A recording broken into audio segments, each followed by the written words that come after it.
Hello folks, welcome back to Music and Technology. This week we're going to be talking about producing digital music part 2, tracks, files, and editing. As always, you can find this presentation on our Google Classroom if you wish to go through the slides at your own pace. Alright, let's begin. So, multitrack. We talked about this last week. Remember, a multitrack there's three different forms of tracks. Audio tracks, okay, where you plug in your microphone or your instrument. We have MIDI tracks, okay, that hold MIDI data that is primarily used to work with external MIDI devices like external keyboard that plugs into your computer. And we have auxiliary tracks or aux tracks, okay, that are digitally created directly into your music or into your DAW. So multi-tracks, remember, we have instrument tracks. These are the only type of track that inputs one type of data, but outputs another. Okay, it'll receive MIDI data and have a software synthesizer that listens to that data and realizes the digital audio as an output. We also get global tracks, okay, where data belongs to the entire song itself, where you can actually access a global track, access different things in one track itself, where you can access the tempo, the meter, the markers that you place in your music, as well as the key changes. So, just a reminder from last week, remember, this is the order of things that you want to do before you start recording. Check your settings. Create the necessary track. Name your track, really important. Set your levels. Okay, so before turning your microphone on, or before setting your gain level for your microphone, your input level, remember, turn on the 48 volt phantom power as well as direct monitoring. Okay, and remember, record and enable the track, because if you go and record your track without actually hitting record, nothing's going to happen, and you've just wasted some time. Okay, make sure to turn on the click track and turn off the count track. Okay, you don't want the count or the clicking, you don't want the counting track to be on, because it will, play over your recording. Okay, and then you're set to record. So last lesson we looked at, in our DAW using Logic Pro 10, we looked at zooming, trimming, separating and cutting, nudging, and the grid. Today we're going to take a look at fades, cycling, merging, naming and coloring your tracks or regions or clips, markers, comping, and what the heck is destructive editing. All right. So first off, we've got fades. Now, fades are an important region parameter. Okay, so when you cut a region, there will be a click or a pop at that cut. When you cut that region and you go to play your tune, sometimes there's going to be a click or a pop. So you want to create in and out fades here to reduce that click and pop sound. Okay. Sometimes you may want to fade out or fade in at those cut points to hide any unwanted noises or clicks and pops. Okay, this is the easiest way to avoid that. Rather than when you just cut the clip, you don't want to simply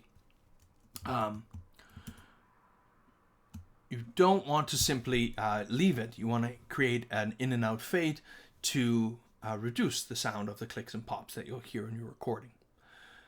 When overlapping regions, you'll want to apply a crossfade. This is really important. Crossfade, remember, is a fading in from the end of one clip or fading out, of the end of one clip, and a fading in at the another part of your clip.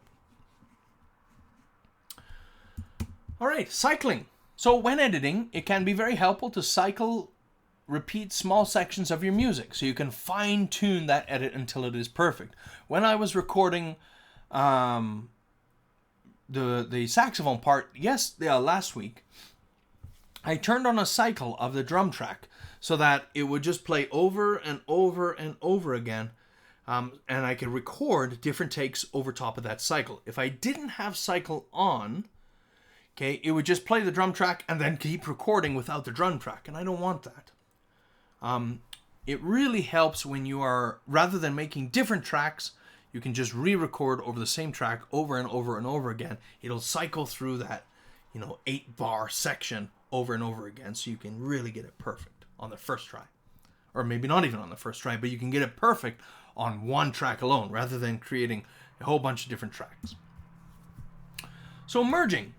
So often you're going to chop up a region in small portions to edit, and you're going to move those regions into one main track, one good track that you want. So when you have lots of regions, it can actually be difficult to work with. So you have to select all of the regions together and very carefully move things around. It is really handy to create a new audio file, a new track with those edits in it, because then you can move them around.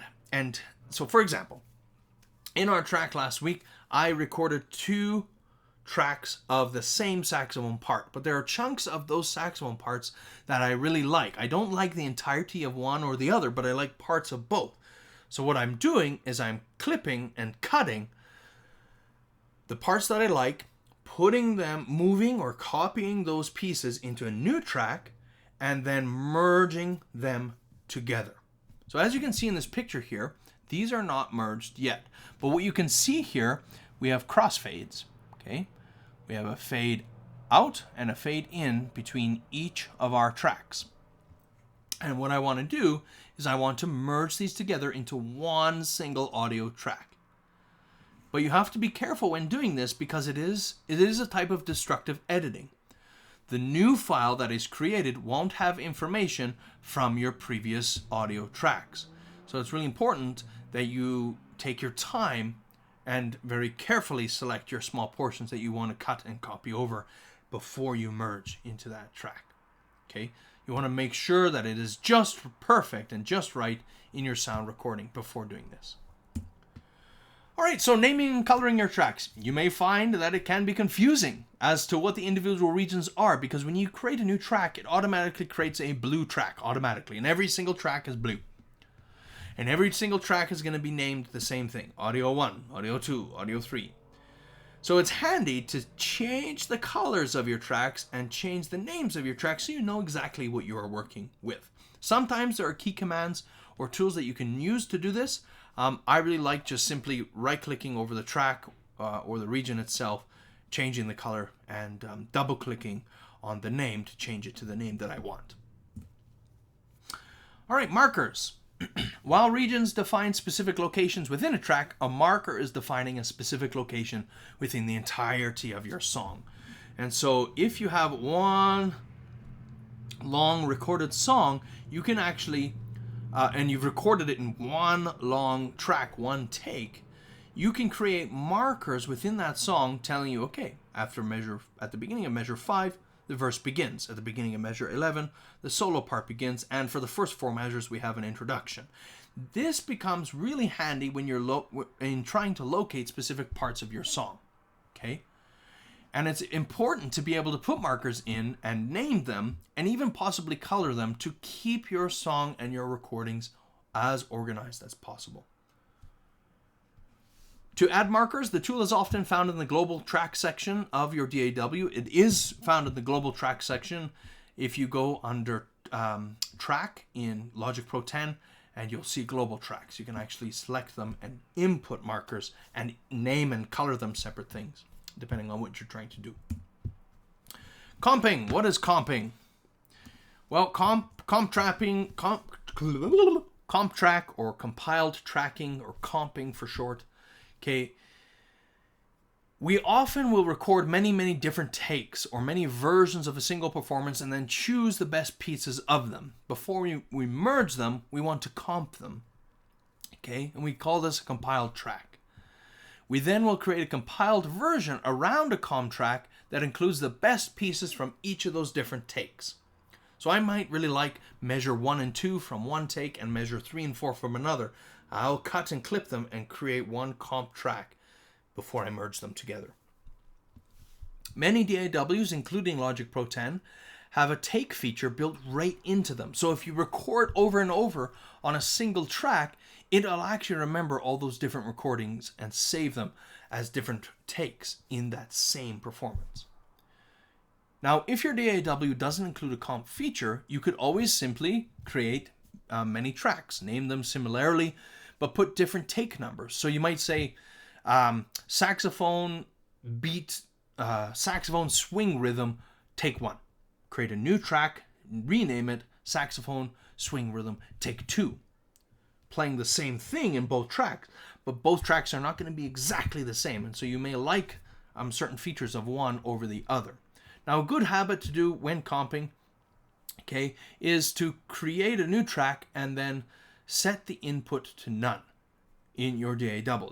This will avoid the chance of accidental feedback. If you set the input to none, you're not going to get the reverberation or the feedback from your microphone as you're listening to it through the speakers. Okay, if you set it to none, you'll still be able to hear it through your monitor headphones, but you won't get any feedback. And that's really important because you don't want that high-pitched feedback sound, which can often happen when you're recording with a DAW that is connected to a set of monitor speakers. Now, destructive editing. Okay. Now, most of the editing that we've been doing so far is non-destructive, okay, where the underlying audio files are not changed, not damaged. But there are some edits that will change the underlying sound file, and we call this destructive editing because it's destroying the original audio data. Those two types of edits are called normalization and reverse editing. Normalization is where the computer analyzes the entire audio file and finds the loudest points in that file. It then turns up the gain in the audio file until that loudest point is just below clipping, just below its max or peak. This gives us the loudest possible audio file without actually changing the underlying material, which is really important because you want to be able to change the input, to change the gain from its peak down in your DAW. Because if you're recording something and you haven't recorded it at its peak, you don't have as much range to be able to change that audio file, to be able to change the gain, the volume of that particular audio recording. And then we also have reverse editing, which is quite creative and fun if you know how to do it properly. But you want to make sure that you are not changing an audio file that's going to be used in many projects. So if you're doing reverse destructive editing, you want to be able to just record once, and that is going to be your specific audio recording file that you do not plan on using in any other audio file. Now, you will usually do destructive edits in a separate window, and most DAWs will, as a precaution, to prevent any real major damage, it'll actually give you a pop-up saying, hey, you're doing some destructive editing, or it'll actually give you a pop-up window, a separate pop-up, a separate window from your main DAW screen that'll be for this type of editing, this destructive editing, so that you know that you're not messing with the audio files and the audio editing from that you don't want to destroy. That you don't want to destroy. All right, folks, that's all that we have today in terms of editing, mixing, mastering. As always, if you have any questions, feel free to email me at any point in time. And please don't forget to answer this week's discussion question. All right, have a wonderful week ahead. Bye for now.